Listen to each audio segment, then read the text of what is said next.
man, Super Bad is back. Yeah, back in action. Nice to see you, Super Bad.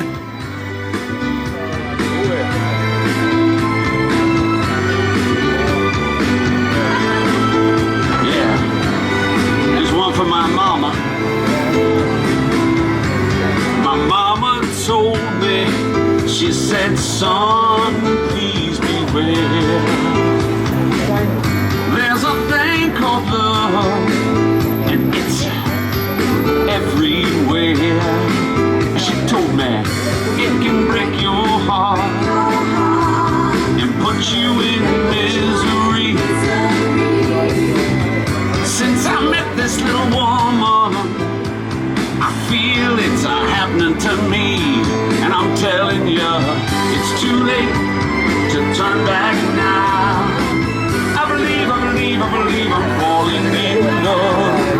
It's too late to turn back now. I believe I'm falling in love. I found myself wanting. Well, welcome back, viewers.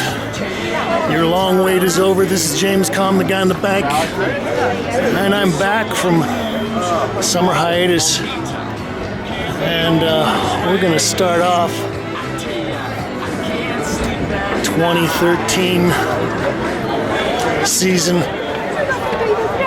with a run-in here to Betty Cuningham Gallery, and we're going to look at an exhibition by one of our old buddies, Webster. Hey, Brian Belot. Well, it's quite a turnout tonight. We'll take a run around and look at some of these pieces. This is untitled 2011-2012 oil and spray paint on panel, 48 by 48 inches.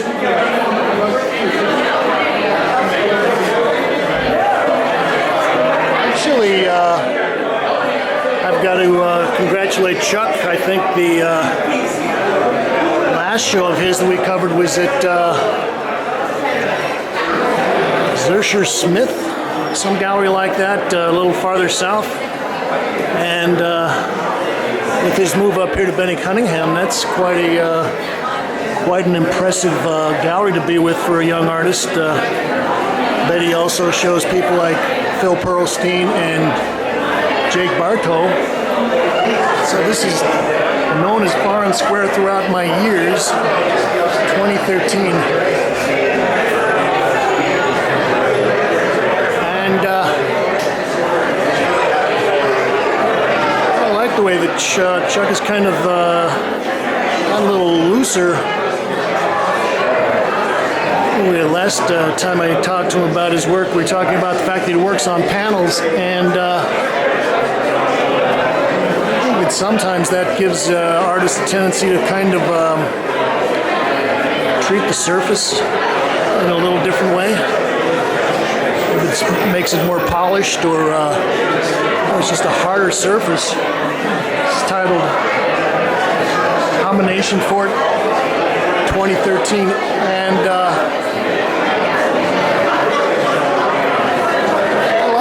he's going in and scraping and getting a nice, interesting surface there. A lot of petimenti.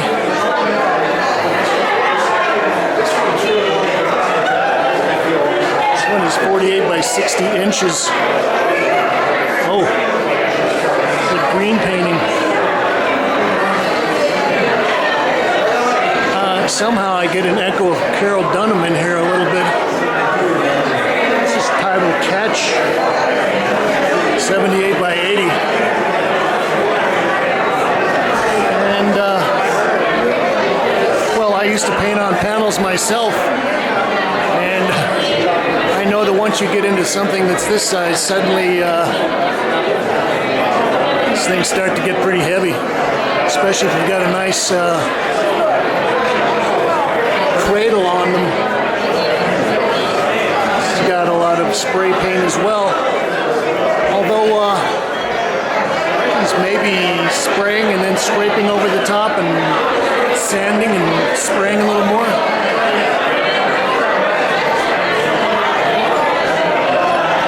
artist right there. Don't see him in a suit very often. We'll see if we can come back and catch him for a minute. Let's see what they've got out here in the main gallery. Oh, these babies are really big.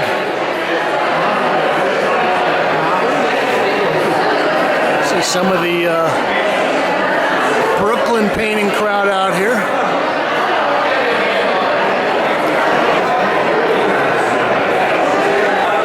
There's Don Clemens. What a crowd. It's titled Block, 12 by 12 inches.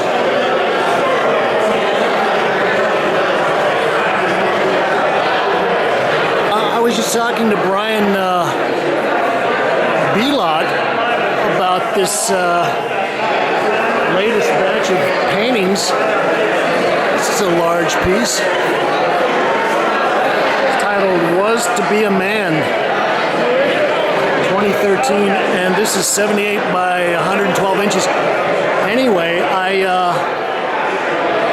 told him that I actually kind of liked this latest batch of work more than his previous show because it's getting a little looser. He's letting the paint surface kind of speak for itself. And I think one of the things I was mentioning about when you start working on wood is there's a tendency for the coloring and the scraping and sanding and stuff to kind of buff out a lot of the facture.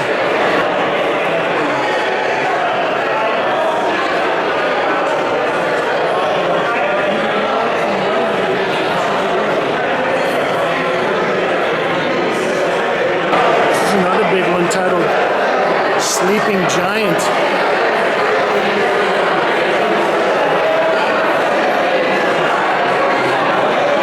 It's like 7 by 10 feet.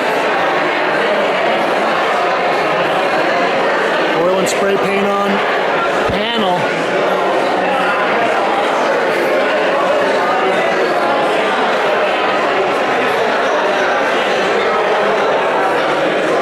That's nice. I can also see that he's using like a 6-inch brush to lay some of that red glaze down.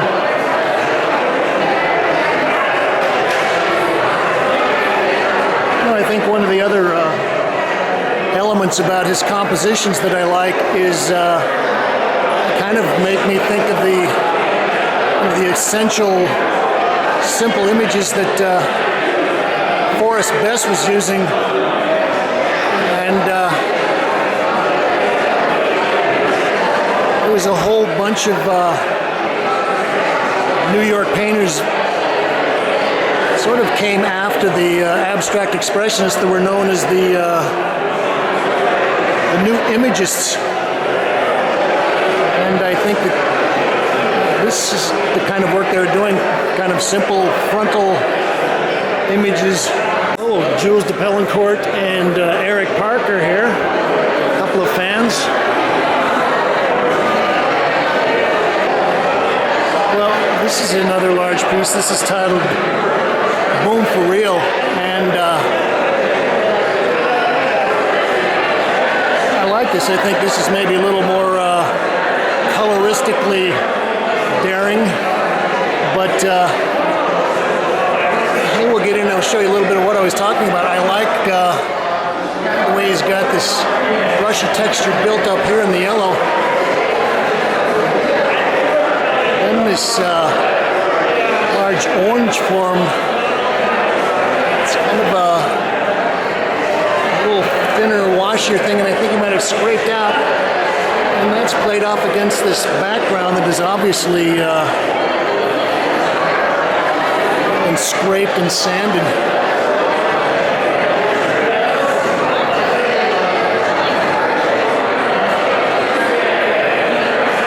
Oh, Russell Tyler and Trudy Benson.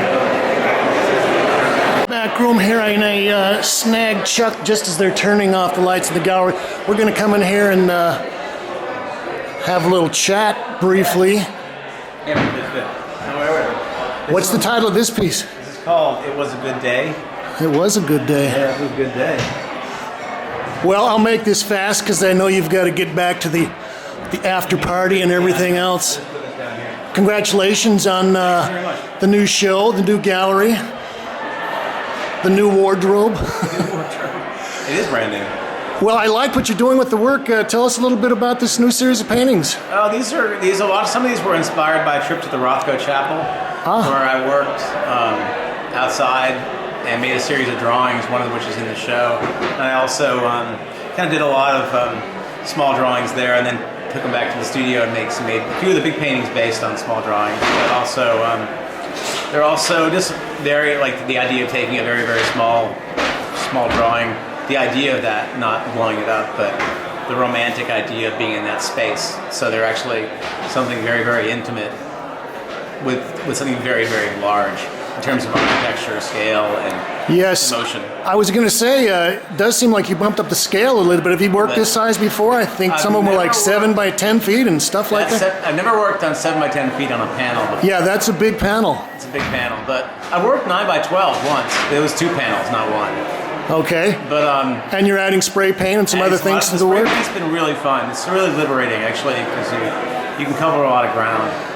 Well, I also thought that you're kind of getting into a little more mixing the different types of brushwork and the scraping and the spray paint and the facture, which I think makes the paintings a lot more interesting. Yeah, they have a lot of freedom in them, I think, and that really helps. How about the color thing? It also seems like your palette is expanding and you're getting a little bit, shall we say, even more daring with some of the color. Like this is a really juicy color piece. It's a lot of yellows. There's 4 different kinds of yellows in this. And I'm really getting into just putting on pure color the way I would in a very intimate, small space, but doing it just immediately and expanding the scale at the same time. Well, I'm going to cut this short because I know you've got thousands of fans out there. There's fans, but we all love the Kalm Report. So thanks, Chuck, and congratulations. Show looks great. Cheers. This is James Kalm here at Betty Cuningham Gallery reporting on Chuck Webster. Thank you, Kate. Yes, it does now.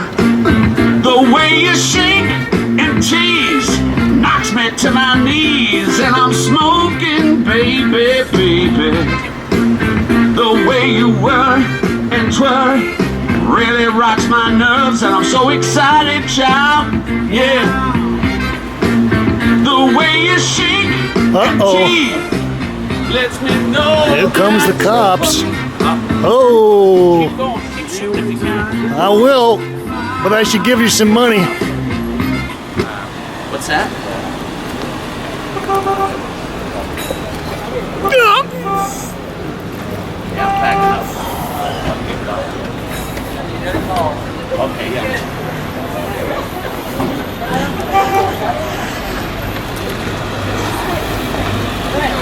It's been so nice to see you, Brad. Thanks, man. Thank you. All right.